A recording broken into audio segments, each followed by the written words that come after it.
Heard a lot about this show, the ex-candidates. This has been a pretty thorough interview. These institutions which we've been told to respect and trust are actually completely untrustworthy. Have you confirmed that you are negative before attending tonight if you are unvaccinated? I still see people with masks on and driving, and they're in the car by themselves. So you can pay my electricity bill, you think, little spit. We're teaching them about what it means to be a pansexual instead of teaching them how to do your taxes. It's no for me. I say no to the voice. Hey everyone, welcome back to another episode of the ExCandidates. My name is Stephen Tripp, and as always, I'm joined by the One Nation candidate for Campbelltown, Adam Zara. How are you tonight, Adam? Pretty good, Stephen. How you going, mate? Yeah, I'm very well, thank you. And on tonight's episode, we have the One Nation candidate for Camden, Garry Dollin. How are you tonight, Gary? Good, mate. Thank you very much. And how are you going?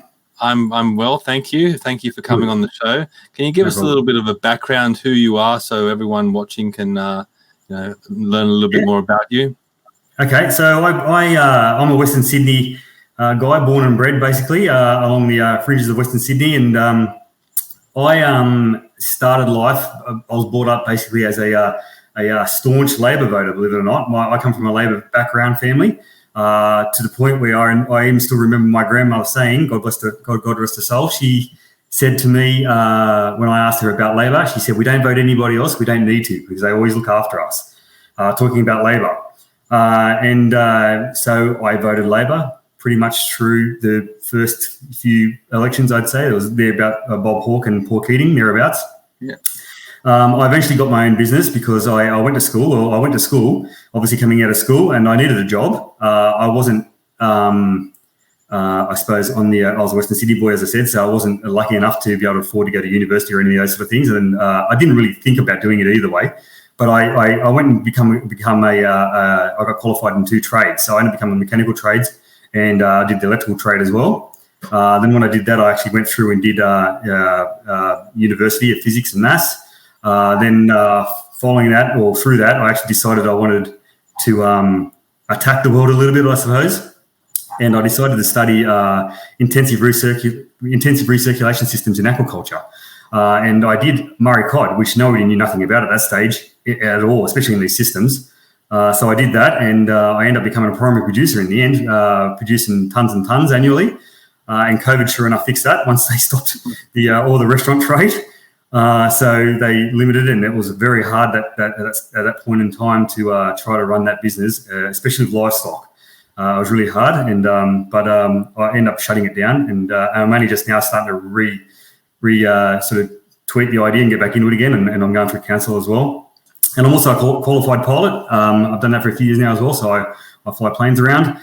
As I said, I'm just the average red-blooded male that's got 4 children, and I'm very much concerned with where the country and state's headed.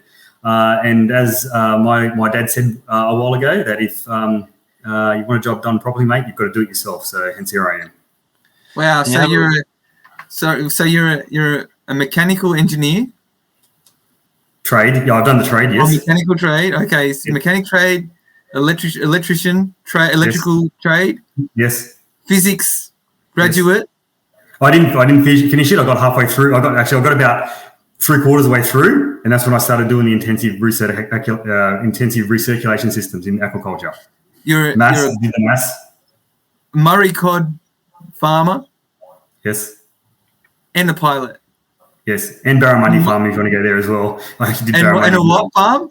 And Barramundi as well. So I did Murray cod and Barramundi. And what happens is, and then you decided to throw your hat into politics.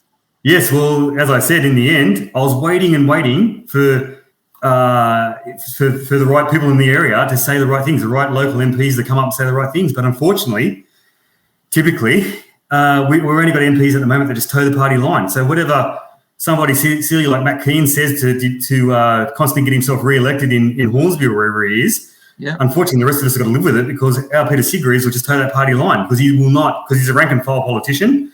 He won't argue. He's probably ambitious of some sort. He doesn't want to jeopardise his career and how he goes forward, where guys like myself, essentially, I don't need to do this job as such. I want to do it because I believe in the cause. And it's about the people and what the people say, and giving power back to the people ultimately. I believe in old school governance where your local representative looks out for the constituents and takes their problems to the parliament.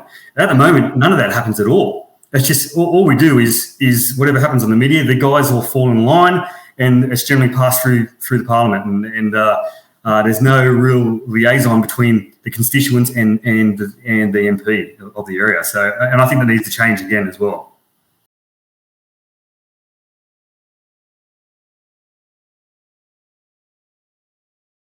Yeah, Yep. people who are enthusiastic, people who have got invested interest in this. You've got children, I've got children, Stephen's got children. We have invested interest in this.